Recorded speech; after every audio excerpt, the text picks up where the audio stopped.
ఆ బాధ్యతను నిర్వర్తించడంలో మీరు కరెక్ట్గా ఉండాలనే నా విజ్ఞప్తి. మీరని వాళ్ళని మానసిక విధంగా ఇబ్బందులు పెట్టి మీకు వ్యక్తిగతంగా ఏమైనా చెప్పాలంటే మీకు డైరెక్ట్గా వచ్చి చెప్పొచ్చు, మీ ఇది తప్పు ఇది కరెక్ట్ అని కూడా మీరు చెప్పొచ్చు.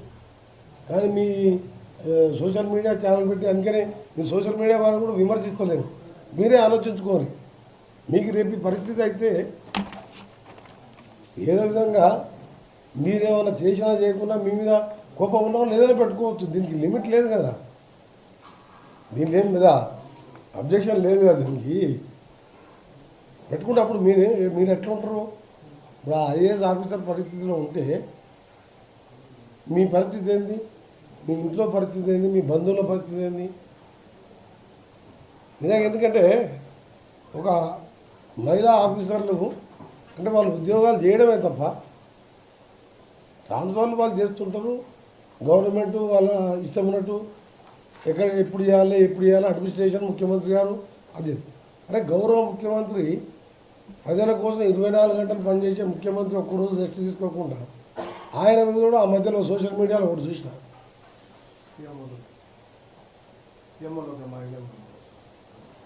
సీఎంఓ మైలేజ్ ఒకటి, అంతకంటే ముందు ఇంకా ఘోరమైన వీడియో చూసినాం. సీఎం గారిది అసలు ఎవరన్నా అసలు నమ్మడం కాదు, ఎవరు నమ్మలే.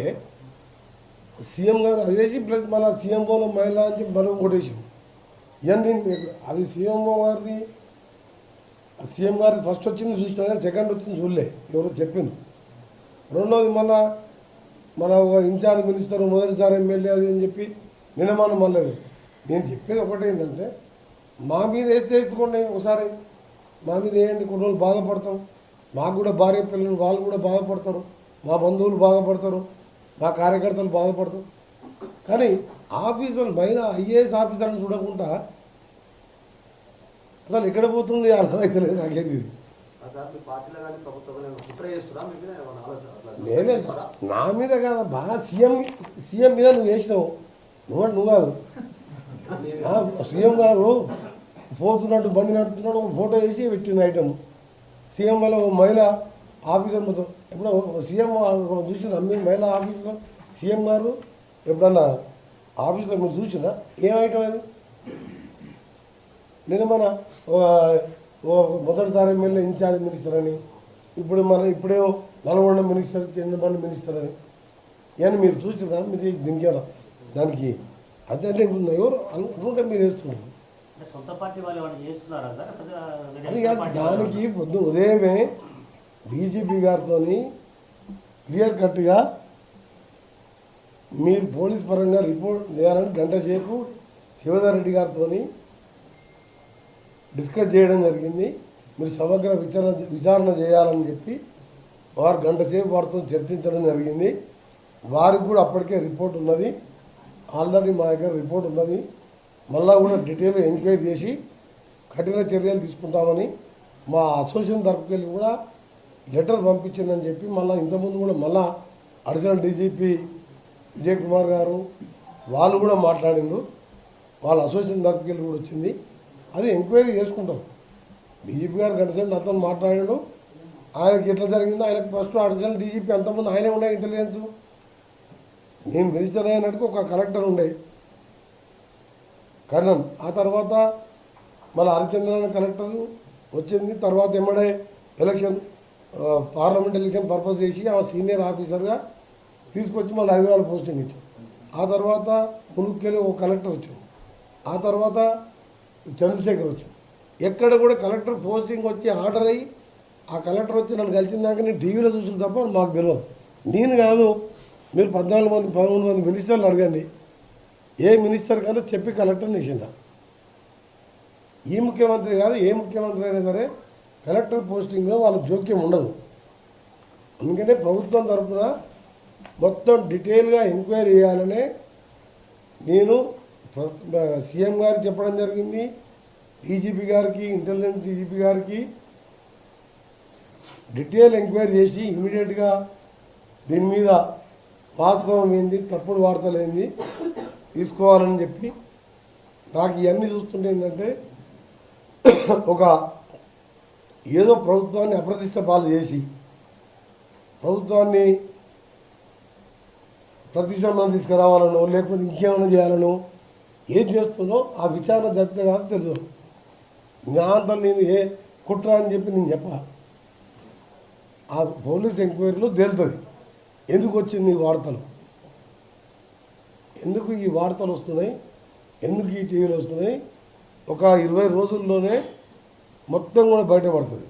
సోషల్ మీడియా కానీ మెయిన్ ఛానల్లో కానీ దాని వెనుక ఏమున్నది, ఏం సంగతి, ఇవన్నీ కూడా ప్రభుత్వం తీసుకొని రిపోర్ట్ వచ్చినాక వాళ్ళే లీగల్ యాక్షన్ తీసుకోవాలని వాళ్ళని కోరడం జరిగింది. నేను మాత్రం ఇండివిజువల్ మినిస్టర్గా మీరు రిక్వెస్ట్ చేస్తున్న మీకు కూడా ఫ్యామిలీస్ ఉంటాయి, మీకు కూడా మీ బాధ్యతల్లో కూడా ఎవరైనా మీకు పడని వాళ్ళు, మీ పోటీ వాళ్ళు, ఇలాంటి ఇంకో సోషల్ మీడియా ఏది యూట్యూబ్ కావాలని ఇంకోటి 50 యూట్యూబ్ ఛానల్ అంటే పెట్టుకోవచ్చు, పెట్టుకొని ఇష్టం ఉన్నది పెట్టేసి వైరల్ చేసుకోవచ్చు గ్రూప్ల ద్వారా. మీకు కూడా ఎవరైనా పెడితే అప్పుడు మీరు ఏమవుతారు, మీరు బాధపడతారు కదా. మహిళా ఆఫీసరు మన ఇంట్లో మహిళల మీద కానీ ఆఫీసర్ అనేది చాలా తప్పు. ఐఏఎస్ ఐపీఎస్ ఆఫీసర్ల మీద వాళ్ళకి రేపు డ్యూటీ చేయాలంటే కూడా సగం మంది మహిళా ఐఏఎస్ కలెక్టర్లు వాళ్ళే ఉన్నారు. సంక్రాంతి శుభాకాంక్షలతో ముఖ్యంగా ముందుగా నేను చెప్పబోయే విషయం, సంక్రాంతి పండుగ కోసం హైదరాబాద్ నుండి సొంత ఊర్లకు ముఖ్యంగా ఆంధ్ర ప్రాంతానికి, ఆంధ్రతో పాటు సూర్యాపేట, కోదాడు, ఖమ్మం, ఇటు సైడు కర్నూలు పోయే మార్గాలలో ట్రాఫిక్తోని లాస్ట్ ఇయర్ గంటల కొద్దీ చౌటుప్పల వరకే 6 గంటలు పట్టింది పోయినసారి. ఎందుకంటే మధ్యలో హైదరాబాద్ విజయవాడ మీద 17 యాక్సిడెంట్ స్పాట్లను గుర్తించి నేను ఎంపీగా ఉన్నాను 350 కోట్లు శాంక్షన్ చేపించి టెండర్ పెట్టి పనులు ప్రారంభించడం. కాంట్రాక్టర్ కొంచెం ఆలస్యం చేసి ఇప్పుడు ఇంకా ఇన్కంప్లీట్ ఉన్నాయి. ఇన్కంప్లీట్తో ఏంటంటే ఆ సైడ్ లేన్స్ చిన్న ఉండేసరికి అక్కడనే జామ్ అవుతుంది బాటిల్ ఇట్లా. దాన్ని మొన్న 2 days ముందు నేను కలెక్టర్, ఎస్పీ, డిఎస్పీ వాళ్ళతో పాటు నేషనల్ హైవే ప్రాజెక్ట్ డైరెక్టర్తో రివ్యూ చేసుకొని చిట్యాల, పెద్దకాపర్తి, సూర్యాపేట జంక్షన్స్ ఎక్కడైతే ఈ ఫ్లైఓవర్లు వస్తున్నాయో వాటి మీద దాన్ని ఇన్కంప్లీట్ ఉన్నదాన్ని అవసరం ఉంటే మెటీరియల్ అంతా కూడా తీసేపించినాం. నైట్ 10 మిషన్లు పెట్టి టిప్పర్లు పెట్టి అప్రోచ్ రోడ్డు కోసం కూడా తీసేసి మళ్ళీ ఒక పిల్లర్స్ తప్ప మిగిలింది మళ్ళీ అలా డబల్ కాస్ట్ గురించి చూడలే. ఎందుకంటే మినిమం 12 లక్షల వెహికల్స్ పోతాయని ఈసారి అంచనా. Last time 9,97,000 vehicles up and down పోయి వచ్చినాయి, మన లోకల్ వెహికల్స్ కాక. సో దాని మీద మీకు తెలుసు 30వ తారీఖు సెక్రటరియట్లో దాదాపు 6-7 గంటలు రివ్యూ చేయడం జరిగింది. దాన్ని మళ్ళా 2 days బ్యాక్ మొన్న నేను కలెక్టర్, ఎస్పీ మిషనరీ తీసుకొచ్చి దగ్గర నుండి పనులన్నీ ప్రారంభించి ఇప్పుడు కొంచెం స్లోగా మూవ్మెంట్ అవుతున్నాయి. రాత్రికి వెళ్ళి పెరిగింది. ఈరోజు సెకండ్ సాటర్డే, సండే, ఈరోజు రేపు విపరీతమైన ట్రాఫిక్ ఉంటుంది. అప్ టు 13th మార్నింగ్ వరకు పోతూనే ఉంటాయి. మళ్ళీ 13th మధ్యాహ్నంకి వెళ్ళి 14th, 15th, 16th, 17th వరకు రారు. మళ్ళీ 18th బయలుదేరి మళ్ళీ 20వ తారీఖు వస్తారు. దానికి సంబంధించిన ఏర్పాట్లలో ఆల్టర్నేట్ రోడ్లు కూడా హైదరాబాద్ విజయవాడతో పాటు హైదరాబాద్ కర్నూలు, హైదరాబాద్ వరంగల్, హైదరాబాద్ ఆదిలాబాద్ మార్గాల్లో టోల్ గేట్ కూడా ఎప్పటికప్పుడు అవసరం ఉన్నప్పుడు వాళ్ళు పర్మిషన్ ఇవ్వకుండా మీరు లోకల్ మా నేషనల్ హైవే అధికారులతో నుండి ఎక్కువ లైన్ ఉంటే మీరు కోఆర్డినేట్ చేసి ఓపెన్ చేసుకోండి. అఫీషియల్గా మేము టోల్ గేట్లు తీసేస్తున్నట్టు ఎక్కడ ఇవ్వలేదు జియో అని చెప్పి వాళ్ళు నేషనల్ హైవేకి వెళ్ళి కూడా నాకు ఇన్స్ట్రక్షన్ వాళ్ళు ఇన్ఫార్మ్ చేయడం జరిగింది. టోల్ గేట్ మీద భారీ రద్దీ ఏర్పడే పరిస్థితులు ఉంటే టోల్ లేకుండానే ప్రయాణాలు అనుమతించాలని ఆదేశించాం. ప్రయాణాలు ఆలస్యం కాకుండా, ప్రమాదాలు లేకుండా చిన్నపిల్లలు, వయసు పెద్దవాళ్ళు, షుగర్ పేషెంట్స్ కానీ ఎక్కడైనా యాక్సిడెంట్ అయితే ఎదురుగా వచ్చే అంబులెన్స్లు కానీ అక్కడికి వెళ్ళి ఇక్కడ అంబులెన్స్ వస్తుంటాయి హైదరాబాద్, వాటికి అన్ని జాగ్రత్తలు తీసుకుంటూ వచ్చేవాడికి తక్కువ ఏరియా ఇచ్చి పోయే టైంకి 6 లేన్ వదిలిపెట్టాం. ఇది ఈ సంవత్సరం వరకు ఉంటుంది.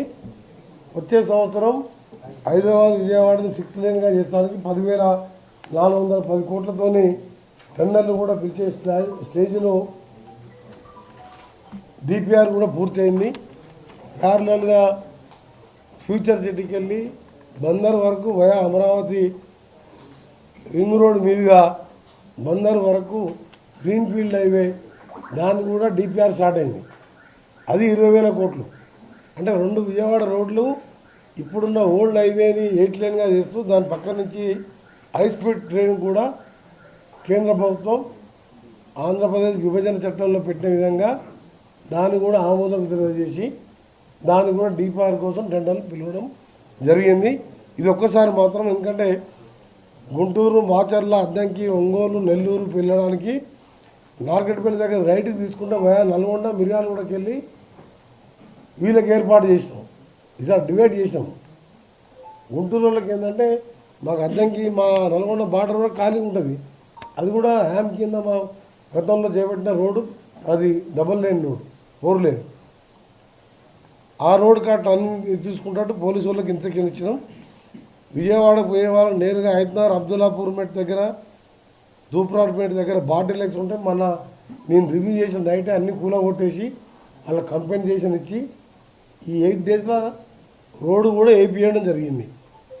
ఒక పంతంగి టోల్ గేట్ దగ్గరనే స్లో ఉంది, అక్కడ ఓపెన్ చేయమని చెప్పి ఉదయం 6 గంటలకు వాళ్ళకు ఇన్స్ట్రక్షన్ చేయడం జరిగింది. ఆల్టర్నేట్ ఇంకా రూట్ కావాలంటే ఈ తార్నాక వైపు ఉండే వాళ్ళని వయా ఒలిగొండ వస్తే చక్కగా వాళ్ళు చిట్యాలకు చేరుకుంటారు. ఆ రోడ్డు కూడా సూచించడం జరిగింది. ఈ విధంగా ఏర్పాట్లు చేస్తూ, ఎందుకంటే మనం ఉట్టిన అనుకుంటే కానీ 12-13 లక్షల వెహికల్స్ టోల్ గేట్ దగ్గర నిమిషం పడుతుంది. దాన్ని ఈ 10 లక్షల వెహికల్స్కి మీరు టైం క్యాల్కులేట్ చేయండి, ఎంత టైం పడుతుందో. అందుకని ఈ విధంగా ఫస్ట్ టైం ఒక R N B national highway minister review చేసుకొని మొన్న పోయి కలెక్టర్, ఎస్పీ గారు అందరితో సీఎం గారికి చెప్తే సీఎం గారు అడిషనల్ డీజీపీ ఇంటెలిజెన్స్ డీజీపీ గారికి చెప్పి ఎక్స్ట్రా ఫోర్స్ని కూడా పెట్టడం జరిగింది. ఎక్కడ ఇబ్బంది లేకుండా త్వరగా ఇళ్ళకి పోయి హ్యాపీగా సంక్రాంతి పండుగ చేసుకొని వచ్చే విధంగా. సంక్రాంతి అంటే తెలంగాణలో వాళ్ళు కూడా ఆంధ్రాలో చాలామంది పోతారు, వాళ్ళ ఫ్రెండ్స్ ఉంటారు.